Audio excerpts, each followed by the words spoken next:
Kalani, you've been a part of a lot of crazy, unpredictable games in both your playing and coaching career. One of those just happened tonight. How did your team find a way when seemingly it was not going to happen? Yeah, they just kept believing. These guys are resilient. You know, the team's been through a lot, so I'm just really proud of them, man.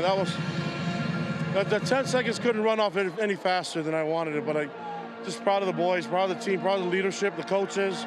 You know, I was going to say it wasn't pretty, but I'll take it. It was pretty. It was a pretty win. We needed this. Our program needed it, and we needed to come on top. And so obviously we're going to get better from this, but a lot of credit goes to Oklahoma State. Thought they had a great game plan. Obviously the week off, they're ready for us, and you know, things just worked out in our favor, man. I'll take it.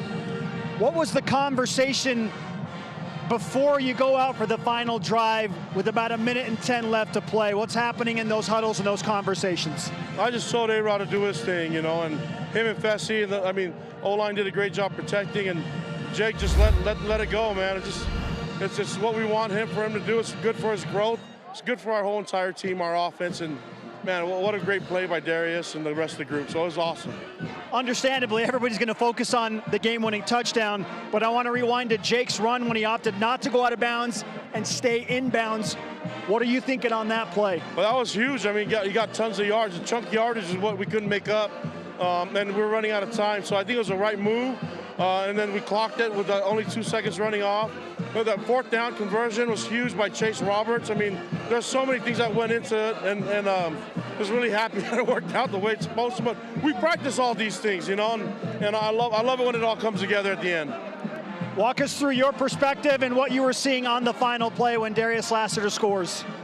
Well, I mean, I was looking at the clock more than anything, but you know, whether to use a timeout or clock it was going to be the thing. But he broke tackles, and I was like, all right, well, that's easy. Now we just got to get the defense set up and you know, make sure our kickoff team covers. So that there's a lot of drama that went into it. It was a lot of fun. I'm glad that we can enjoy this, you know, tonight, and I'm just happy for the fans, happy for our team. Now, again, you've been big on your team finding resilience when things get tough, and you said to me a time or two, there's going to be adversity, significant adversity. What'd you learn about your team when they faced it tonight? Yeah, I think the response, I mean, I'd like to see it a little earlier, and that's on me as a coach, you know, making the adjustments. I thought Oklahoma State did a great job by doing a QB run to complement Ollie Gordon, and then they just really took it to us. You know, we had to decide if we were going to put our foot in the ground and fight and do whatever we can to stop him from getting yards. And then they made plays. I mean, that was a big third down conversion that they had to Presley, who's an amazing player. I have to remind people, this team played for the conference championship last year, and they returned a lot of the same guys. And so we knew that was going to be a battle. I'm just glad that we came out on top, but we also didn't help ourselves a lot of the mistakes that we made, being careless with the ball and you know, just giving up big plays on defense, and then offense, the turnovers were killing us. So we'll just get back to work and then stay humble, stay hungry, and repeat it all next week. But right now we're gonna have fun. As you should. It's been said, great teams, even when the odds are stacked against them, just seem to find a way. So what does this say about your team as you get to 7-0?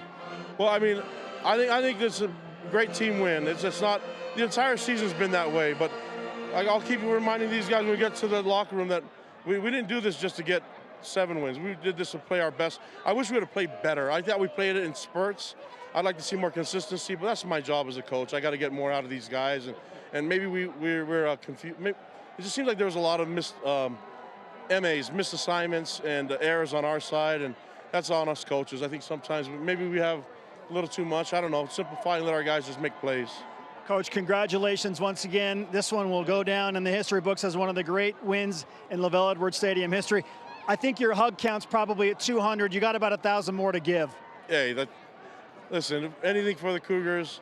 The fans were amazing tonight. The whole environment, the atmosphere is awesome, and it just these are really cool moments and great memories for all of us. And so I'm just happy to be in this role. So let's have some more fun.